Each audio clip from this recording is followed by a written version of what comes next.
Pokemon Horizons episode 62 just aired the other day, and I can't remember the last time I was so hyped for an episode. The previous one was insane, with Ryme's harsh words against Roy blowing up online, creating all sorts of reactions. And man, I love it when the anime gets everyone talking like that. So now let's review the brand new episode and see what happens next. For a brief period, Roy is really upset about what happened, and he does question whether he is a failure of a partner to Fuecoco like Ryme said he is. But luckily everyone talks him out of it, asking whether he'd really give up so easily. I also really love that Roy throws snow in his face to wake himself up out of his rut. It reminds me a lot of how Serena throws snow at Ash's face, to a similar effect, you know? Obviously the Serena method was a little more controversial, but I really appreciate the similarity there. So Roy is gonna rematch Ryme the next night, and Nemona suggests some awesome training before then. First up, a snowy marathon for stamina. Second, pushing huge snowballs around for strength. And finally, Fuecoco is gonna be training his dodging and countering by battling through and countering and dodging an onslaught of attacks from everyone else. And y'all know that my favourite thing ever in the anime is on-screen training.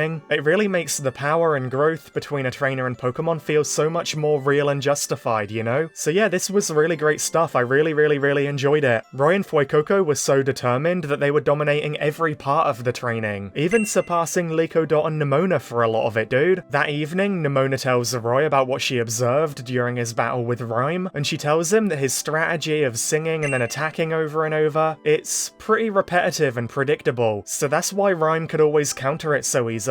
Roy is surprised and says, but they always win by singing and attacking. And then Liko brings up how Ryme didn't really agree or appreciate Roy's reason he gave for singing when Roy said that they sing to help them win. So Liko asks Roy why he began singing in the first place, you know? And at long last, it's Roy flashback time, baby! And we're finally meeting his parents, I can't believe it! So Roy says that his mum and dad are sailors on the open ocean, and when he was a lot younger he spent a lot of time with them, you know? Him, his mum and his dad would always sing together on their boat on their little journeys, and man, they were so happy together. It's really so clear to see that Roy loves his parents so deeply, and he really did learn a lot from them. Do you know how touching and, like, nice it is to see, like, a real family unit in the Pokemon anime? Like, with most of the characters we've had, they've either had no mum or no dad, or, like, their parents have problems with each other. And I know that's just the reality of the world, you can't really change that, but man, it really is so nice just to see Roy and his mum and his dad living their happy little life together. It put a smile on my face, you know? But then, unfortunately, his parents had to leave to go on a big sea voyage years ago, leaving Roy behind with his grandpa to raise him, and sadly he hasn't seen his parents ever since then. Kind of emotional, man. But even after his parents left, Roy continued singing every day because of them, and that singing allowed him to make friends with all kinds of Pokemon on the island, and eventually that singing led him to Fuecoco, and then they bonded through singing too. Man, this flashback really was beautiful. It's about time we got some more Roy backstory. It felt so in line with his character, I genuinely really loved it. So after Roy thought about his past and thought about why he began singing, he comes to a really big realization, but we won't find out what the realization was until later in the episode, because Roy dashes off with Nemona to do something. So later that night, during one of Ryme's concert, Roy arrives at the stage ready for his rematch. This time it's a 1v1, Ryme's Toxtricity versus Roy's Fuecoco. Okay, before I continue, I'm not gonna lie, dude, I cannot believe how dirty Kilowattrel was done. Not only did it get defeated easily in the last episode, in his first battle ever, but now it doesn't even get to be part of the rematch, bruh. Man, Pokemon Horizons better redeem Kilowattrel in the next story arc, dude.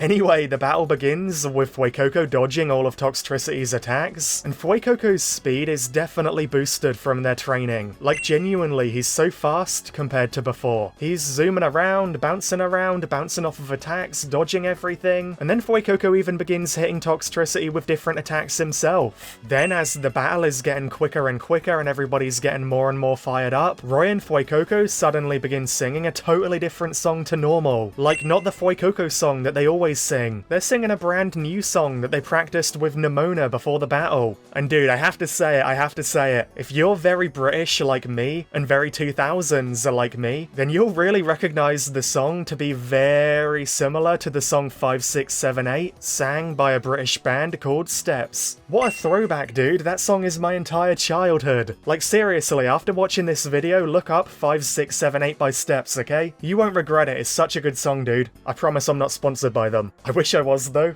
Anyway, Roy and Fuecoco are so ridiculously in sync because of their song, and the whole crowd is getting into it too, and the synchronicity between Roy and Fuecoco is so high that they're even both glowing a matching red aura too. Bond phenomenon vibes, maybe? Okay, maybe not, but still. It did remind me of Ash and Greninja a little bit. So Fuecoco dodges every attack really easily and hits Toxtricity over and over and over, and he's mixing up his movements so much to the beat of the song that he's totally unpredictable, and Ryme is really impressed. Ryme terastalizes her Toxtricity and Roy does the same with Fuecoco. Then after some close combat sparring between Fuecoco and Toxtricity, with Fuecoco dodging over and over, he engulfs Toxtricity with a flamethrower, knocking it out. Dude, this is insane! Ryme is one of the strongest gym leaders and Roy's Fuecoco beat her ace in a 1v1 battle. I don't want to hear anyone downplaying Fuecoco's raw power ever again. Fuecoco beat Toxtricity without even evolving too. Very surprising but very awesome. Roy then announces that he realized that singing is not a tool for winning battles, and that he was wrong before by suggesting that. He began singing because of the bond with his parents, and then singing allowed him to bond with Fuecoco too. So now he's realized that singing is about sharing the same feelings with your Pokemon. It's about his shared feelings with Fuecoco. So when they focused on that instead, they were more powerful and more in sync than ever.